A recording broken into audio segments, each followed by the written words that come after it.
বিজেপির পতাকা ও ব্যানার ছিঁড়ে দেওয়াকে কেন্দ্র করে পুলিশকে ঘিরে বিক্ষোভ নন্দীগ্রামে।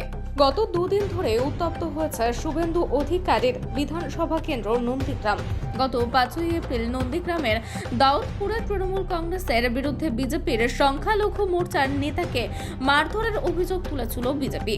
গতকাল 6ই এপ্রিল নন্দীগ্রামের সোনাচূড়ায় বিজেপির বিরুদ্ধে তৃণমূল কংগ্রেসের কর্মীকে মারধরের অভিযোগ তুলেছিল তৃণমূল কংগ্রেস।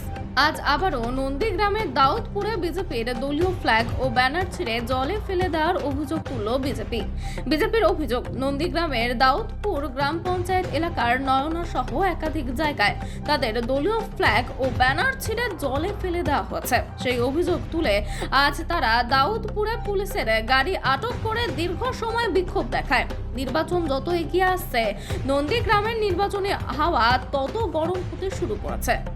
দেখুন, তৃণমূল কংগ্রেস আজকের দাউদপুর অঞ্চলে কয়েকদিন ধরে লাগাতার সন্ত্রাস সৃষ্টি করছে।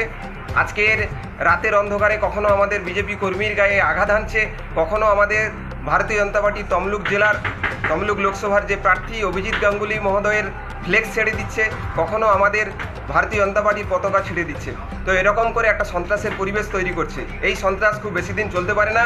আজকের আমরা এই সন্ত্রাসের প্রতিবাদে ভারতীয় জনতা পার্টির পক্ষ থেকে আজকের আমরা দাউদপুর অঞ্চলে এখানে পুলিশের সামনে, প্রশাসনের সামনে বিক্ষোভ প্রদর্শন করলাম মায়েদের নিয়ে। নির্বাচন যত এগিয়ে আসছে, বিজেপি দিনে দিনে রাজনৈতিকগতভাবে দেউলিয়া হচ্ছে, জনসমর্থন হারাচ্ছে, পরাজয়ের আতঙ্ক গ্রাস করছে। ফলে বিভিন্ন এলাকায় নিজেদের পতাকা নিজেরাই ছিঁড়ছে এবং তৃণমূল কংগ্রেস কর্মীদের প্ররোচিত করছে। এই ঘটনারই একটি স্বাভাবিক পরিকল্পিত ঘটনা ঘটিয়েছে দাউদপুরের নয়নানে 6 গড়িতে। সেখানে নিজেদের দলীয় পতাকা রাতের অন্ধকারে নিজেরাই ছিঁড়ে একটা রাজনৈতিক ইস্যু তৈরি করে শান্ত নন্দীগ্রামকে অশান্ত করবার যে পূর্ব পরিকল্পিত পরিকল্পনা, সেই পরিকল্পনা অনুযায়ী এরা দিনের পর দিন মিথ্যাকে আশ্রয় করে তৃণমূলকে ছোট করবার জন্য এরা এগিয়ে আসছে। এর বিরুদ্ধে তৃণমূল কংগ্রেস রাজনৈতিকগতভাবে লড়াইটা জারি রাখবে। বাপ্পাদিত্য গর্গ, নন্দীগ্রাম 1 নম্বর ব্লক, তৃণমূল কংগ্রেস কমিটির সভাপতি।